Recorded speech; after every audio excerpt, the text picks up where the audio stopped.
So ಗೆಳೆಯರೆ, laser ಆಯುಧವು ಒಂದು ಶ್ರೇಷ್ಠ ಅಸ್ತ್ರವಾಗಿದ್ದು ಅದರ ಮುಂದೆ ನಿಲ್ಲಲು ಮತ್ತು ಅದನ್ನು ನಿಲ್ಲಿಸಲು ಸಹ ಅಸಾಧ್ಯವಾಗಿದೆ. ಹಾಗೂ ಅದಕ್ಕಾಗಿ ಇಡೀ ಜಗತ್ತು ಅಂತಹ ಪ್ರೈಮ್ ಟೆಕ್ನಾಲಜಿಯನ್ನು ಪಡೆಯುವಲ್ಲಿ ನಿರತವಾಗಿದೆ. ವಿಶೇಷವಾಗಿ ಪ್ರಪಂಚದ ಎಲ್ಲಾ ಶಕ್ತಿಶಾಲಿ ದೇಶಗಳು ಲೇಸರ್ ಶಸ್ತ್ರಾಸ್ತ್ರಗಳನ್ನು ಅಭಿವೃದ್ಧಿಪಡಿಸಲು ಶತಕೋಟಿ ಡಾಲರ್ಗಳನ್ನು ಹೂಡಿಕೆ ಮಾಡುತ್ತಿದೆ. ಅದು ಅಮೆರಿಕ ಆಗಿರಲಿ, ಅದು ಚೀನಾ ಆಗಿರಲಿ ಅಥವಾ ಭಾರತವೇ ಆಗಿರಲಿ. ಈ ವಿಷಯದಲ್ಲಿ ರಷ್ಯಾ ಹಿಂದುಳಿದಿದ್ದರೂ ಅದು ಇನ್ನೂ ಪ್ರಯತ್ನಿಸುತ್ತಿದೆ. ಆದರೆ ಎಲ್ಲ ದೇಶಗಳು ಈ ಒಂದೇ ವಿಷಯದಲ್ಲಿ ಬಂದು ಸಿಲುಕಿಕೊಳ್ಳುತ್ತವೆ. ಅದು ಏನಂದ್ರೆ ರೇಂಜ್, ಅಂದ್ರೆ ಇದರ ವ್ಯಾಪ್ತಿ.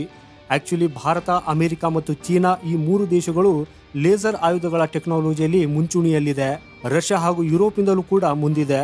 ಆದರೆ ಈ ಮೂರು ದೇಶಗಳು ಒಂದೇ ರೀತಿಯ ರೇಂಜ್ನ ಸಮಸ್ಯೆಯನ್ನ ಎದುರಿಸುತ್ತಿವೆ. ಇಂತಹ ಲೇಸರ್ ಆಯುಧ ಅಂತೂ ಈ ಮೂರು ದೇಶಗಳು ಮಾಡಿದ್ದಾರೆ. ಆದರೆ ಅವುಗಳ ರೇಂಜ್ ಕೇವಲ 3 ರಿಂದ 5 ಕಿಲೋಮೀಟರ್ ವರೆಗೆ ಬಹಳ ಅಕ್ಯುರಸಿಯೊಂದಿಗೆ ಅಂದರೆ ನಿಖರವಾದ ಗುರಿಯನ್ನ ಹೊಡೆಯಬಹುದು. ಆದರೆ ಅವುಗಳು 5 ಕಿಲೋಮೀಟರ್ಗಳ ಮೇಲೆ ಹೋಗಲು ಪ್ರಾರಂಭಿಸಿದಾಗ ಆ ಲೇಸರ್ ಶಸ್ತ್ರಾಸ್ತ್ರಗಳ ಅಕ್ಯುರಸಿ ಕಡಿಮೆಯಾಗಲು ಪ್ರಾರಂಭಿಸುತ್ತದೆ.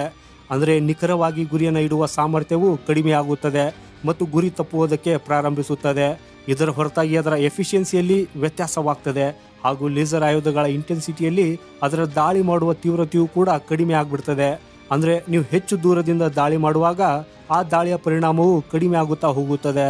ಅದಕ್ಕಾಗಿ ಮೂರು ದೇಶಗಳು ಈ ಒಂದು ಪ್ರಯತ್ನದಲ್ಲಿ ನಿರತರಾಗಿದ್ದರು. ಅಂದರೆ ಇವರು ಒಂದು ಎಂಥ ಲೇಸರ್ ಮಾಡುವುದಕ್ಕೆ ಬಯಸ್ತಾ ಇದ್ದಾರೆ ಅಂದರೆ ಅದರ ಸಾಮರ್ಥ್ಯವು ಈಗಿನ ಲೇಸರ್ ಶಸ್ತ್ರಾಸ್ತ್ರಗಳಿಗಿಂತ ಕನಿಷ್ಠ 3 ರಿಂದ 4 ಪಟ್ಟರಷ್ಟು ಹೆಚ್ಚು ಇರಬೇಕು. ಅಂದರೆ ಅವುಗಳ ರೇಂಜು ಕನಿಷ್ಠ 15 ರಿಂದ 20 ಕಿಲೋಮೀಟರ್ ಆಗಿರಬೇಕು. ಹಾಗೂ ದಾಳಿಯಲ್ಲಿರುವ ತೀವ್ರತೆ ಮತ್ತು ಅದರ ಅಕ್ಯುರಸಿ ಸಮಾನಾಂತರವಾಗಿ ಉಳಿಯಬೇಕು. ಹಾಗೂ ಈ ವಿಷಯದಲ್ಲಿ ಇತ್ತೀಚಿನ ದಿನಗಳಲ್ಲಿ ಈ ದೇಶಗಳು ಕೂಡ ಯಶಸ್ವಿಯಾಗಿದೆ. ಆಕ್ಚುಲಿ ಹೇಗೆ ಅನಿಸ್ತಾ ಇತ್ತು ಅಂತಂದ್ರೆ ಈ ಡೆವಲಪ್ಮೆಂಟ್ ನಿಂದ ಚೀನಾ ಮತ್ತು ಅಮೆರಿಕವು ಭಾರತದಿಂದ ಮುಂದೆ ಹೋಗಲಿದೆ ಅಂತ. ಯಾಕಂದ್ರೆ ಈ ಎರಡು ದೇಶಗಳು ಕಳೆದ 1.5 ವರ್ಷಗಳಲ್ಲಿ ಲೇಸರ್ ಶಸ್ತ್ರಾಸ್ತ್ರಗಳ ಅಭಿವೃದ್ಧಿಗೆ ಶತಕೋಟಿ ಡಾಲರ್ಗಳನ್ನು ಖರ್ಚು ಮಾಡಿವೆ. ಆದರೆ ಭಾರತವು ತನ್ನ ಲೇಸರ್ ಶಸ್ತ್ರಾಸ್ತ್ರಗಳ ಪ್ರೋಗ್ರಾಮ್ ಅಲ್ಲಿ ಕೆಲವೇ $1 ಮಿಲಿಯನ್ ಹೂಡಿಕೆ ಮಾಡುತ್ತಿದೆ. ಆದರೆ ಇವತ್ತು ಬಂದಿರುವಂತಹ ಸುದ್ದಿಯು ಅದು ಬಹಳಷ್ಟು ಶಾಕಿಂಗ್ ಆಗಿರುವಂತಹದ್ದು ಆಗಿದೆ. ಹಾಗೂ ಇದು ಜಗತ್ತಿಗೆ ಎಷ್ಟು ಶಾಕಿಂಗ್ ಆಗಿದೆ ಅಷ್ಟೇ ಭಾರತೀಯ ಜನರಿಗಾಗಿಯೂ ಶಾಕಿಂಗ್ ಆಗಿದೆ. ಯಾಕೆ? ಆಕ್ಚುಲಿ ನೀವು ನಿಮ್ಮ ಸ್ಕ್ರೀನ್ ಮೇಲೆ ಟೈಮ್ಸ್ ನೌನ ಈ ಆರ್ಟಿಕಲ್ ಅನ್ನ ನೋಡಿ, DRDO 30 ಕಿಲೋ ವ್ಯಾಟ್ನ ಡೈರೆಕ್ಟ್ ಎನರ್ಜಿ ವೆಪನ್ ಅನ್ನ ಸಿದ್ಧಪಡಿಸಿದೆ ಅನ್ನೋ ವರದಿ ಮಾಡಿದೆ. ಅಂದರೆ ನಿಮಗೆ ಈಸಿಯಾಗಿ ಹೇಳೋದಾದರೆ ಹೆಲಿಕಾಪ್ಟರ್ಗಳ ಮತ್ತು ಡ್ರೋನ್ಗಳ ವಿರುದ್ಧ ಬಹಳ ಭಯಂಕರ ರೀತಿಯಲ್ಲಿ ದಾಳಿಯನ್ನು ಮಾಡುವಂತಹ ಪರಿಣಾಮಕಾರಿಯಾದ ಲೇಸರ್ ಆಯುಧವನ್ನು ಡೆವಲಪ್ ಮಾಡಿದ್ದಾರೆ. ಹಾಗೂ ಇದರ ರೇಂಜ್ 20 ರಿಂದ ಹಿಡಿದು 30 ಕಿಲೋಮೀಟರ್ ವರೆಗೆ ಆಗಿರಲಿದೆ. ಹೌದು ಗೆಳೆಯರೆ, ಅಂದರೆ ನಾವು 15 ರಿಂದ 20 ಕಿಲೋಮೀಟರ್ ಅಂತ ಏನು ಹೇಳ್ತಾ ಇದ್ದೀವಿ, ಇದರ ರೇಂಜ್ ಅದಕ್ಕಿಂತಲೂ ಹೆಚ್ಚು ಕಡಿಮೆ 2 ಪಟ್ಟರಷ್ಟು ಆಗಿರಲಿದೆ. 30 ಕಿಲೋಮೀಟರ್ನವರೆಗೂ ಬಹಳ ಇಫೆಕ್ಟಿವ್ ರೇಂಜನ್ನು ಇದು ಕೊಡಲಿದೆ. ಇದರ ಅರ್ಥ 30 ಕಿಲೋಮೀಟರ್ ವರೆಗೂ ದಾಳಿ ಮಾಡಿದಾಗ ಆಗ ಆ ದಾಳಿಯ ಇಂಟೆನ್ಸಿಟಿ ಅಂದರೆ ಅದರ ತೀವ್ರತೆ ಹಾಗೂ ಅಕ್ಯುರಸಿನೂ ಕೂಡ ಕಡಿಮೆ ಆಗೋದಿಲ್ಲ. ಅಂದರೆ 30 ಕಿಲೋಮೀಟರ್ ವರೆಗೂ ನಿಖರವಾದ ಗುರಿಯನ್ನ ಇದು ಇಡಲಿದೆ. ಹಾಗೆಯೇ ನಿಮ್ಗೆ ಹೇಳೋದಾದ್ರೆ ಇದು 30 ಕಿಲೋಮೀಟರ್ನ ಬಹಳ ಅದ್ಭುತವಾದ ಡೈರೆಕ್ಟ್ ಎನರ್ಜಿ ವೆಪನ್ ಆಗಿದೆ.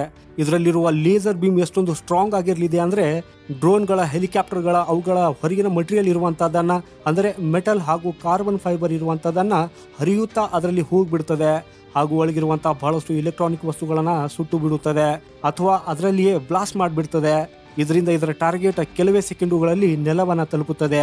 ಅದು ಸಣ್ಣ ಕೆಲಸ ಮಾಡುವ ಡ್ರೋನ್ ಆಗಿರಲಿ, ದೊಡ್ಡ ಡ್ರೋನ್ ಆಗಿರಲಿ ಅಥವಾ ಹೆಲಿಕಾಪ್ಟರೇ ಆಗಿರಲಿ, ಇದು ಎಲ್ಲವನ್ನ ನಾಶಪಡಿಸುತ್ತದೆ, ಅದನ್ನು ಕೆಲವೇ ಸೆಕೆಂಡುಗಳಲ್ಲಿ. ಹಾಗೂ ಇದರ ಇನ್ನೊಂದು ವಿಶೇಷವೆಂದರೆ ಇದು ಕೇವಲ ಕೆಲವೇ ರೂಪಾಯಿಯಲ್ಲಿ ಇದರಿಂದ ದಾಳಿ ಮಾಡಬಹುದು. ಅಂದರೆ ಒಂದು ದಾಳಿ ಮಾಡುವುದಕ್ಕಾಗಿ ಸುಮಾರು 500 ರಿಂದ 900 ರೂಪಾಯಿ ಅಷ್ಟೇ ಖರ್ಚಾಗಬಹುದು. ಒಂದು ವೇಳೆ ನೀವು ಏರ್ ಡಿಫೆನ್ಸ್ ಸಿಸ್ಟಮ್ನ ಮೂಲಕ ಹೆಲಿಕಾಪ್ಟರ್ನ ಹೊಡೆದುರುಳಿಸಲು ಹೋದಾಗ ಆಗ ನೀವು ಕೋಟ್ಯಾಂತರ ರೂಪಾಯಿ ಮೌಲ್ಯದ ಮಿಸೈಲ್ಗಳನ್ನು ಹಾರಿಸಬೇಕಾಗ್ತದೆ. ಅಂದರೆ ಇದು ಬಹಳ ಕಡಿಮೆ ವೆಚ್ಚದಲ್ಲಿ ದಾಳಿ ಮಾಡಲು ಅತ್ಯುತ್ತಮವಾದ ಕೆಲಸ ಮಾಡಲಿದೆ. ಹಾಗೂ ಇದಕ್ಕಿಂತ ಹೆಚ್ಚು ವಿಶೇಷವೆಂದರೆ DRDO. ಇಲ್ಲಿ DRDOನ ಪ್ರಶಂಸೆ ಆಗಲೇಬೇಕು. ಯಾಕಂದರೆ ಬಹಳ ಕಷ್ಟಕರ ಸಂದರ್ಭಗಳಲ್ಲಿ ಸೀಮಿತ ಬಜೆಟ್ನಲ್ಲಿ ಅವರು ಈ ಅದ್ಭುತ ಟೆಕ್ನಾಲಜಿಯನ್ನು ಸಿದ್ಧಪಡಿಸಿ ಭಾರತೀಯ ಸೈನ್ಯಕ್ಕೆ ನೀಡಿದ್ದಾರೆ. ಹಾಗೂ ಇದು ಟೆಸ್ಟಿಂಗ್ನ ನಂತರ ನಮ್ಮ ಸೈನ್ಯದಲ್ಲಿ ಪೂರ್ಣ ಪ್ರಮಾಣದಲ್ಲಿ ಸೇರಿಕೊಳ್ಳಲಿದೆ. ಅದೇ ಸಮಯದಲ್ಲಿ ಚೀನಾ ಮತ್ತು ಅಮೆರಿಕವು ನಾವು ಶತಕೋಟಿ ಡಾಲರ್ಗಳನ್ನು ವ್ಯರ್ಥ ಮಾಡುತ್ತಿದ್ದೇವೆ ಅಂತ ಭಾರತದತ್ತ ನೋಡುತ್ತೇವೆ. $1 ಬಿಲಿಯನ್ ಅಷ್ಟು ಇನ್ವೆಸ್ಟ್ ಮಾಡಿದರೂ ನಮಗೆ ಪರಿಪೂರ್ಣ ಟೆಕ್ನಾಲಜಿಯನ್ನು ರಚಿಸಲು ಸಾಧ್ಯವಾಗದಿದ್ದಾಗ ಭಾರತವು ಕೆಲವು $100 ಮಿಲಿಯನ್ ಈ ಅದ್ಭುತ ಕೆಲಸವನ್ನು ಹೇಗೆ ಮಾಡಿದ್ದಾರೆ ಅಂತ ದಂಗಾಗಿದೆ. ಸೊ ಗೆಳೆಯರೆ, DRDOನ ಈ ಒಂದು ಯಶಸ್ಸಿಗೆ ಈ ವಿಡಿಯೋನ ಲೈಕ್ ಮಾಡಿ ಮತ್ತು ಕಾಮೆಂಟ್ ಬಾಕ್ಸಲ್ಲಿ ಜೈ DRDO ಅಂತ ಬರೆಯೋದನ್ನು ಮರೆಯದಿರಿ. ಈ ರೀತಿಯ ಭಾರತಕ್ಕೆ ಸಂಬಂಧಪಟ್ಟಂಥ ವಿಡಿಯೋಗಳಿಗಾಗಿ ಈ ಚಾನೆಲ್ನ ಸಬ್ಸ್ಕ್ರೈಬ್ ಮಾಡೋದನ್ನು ಮರೆಯದಿರಿ. ವಂದೇ ಮಾತರಂ, ಭಾರತ್ ಮಾತಾ ಕಿ ಜೈ.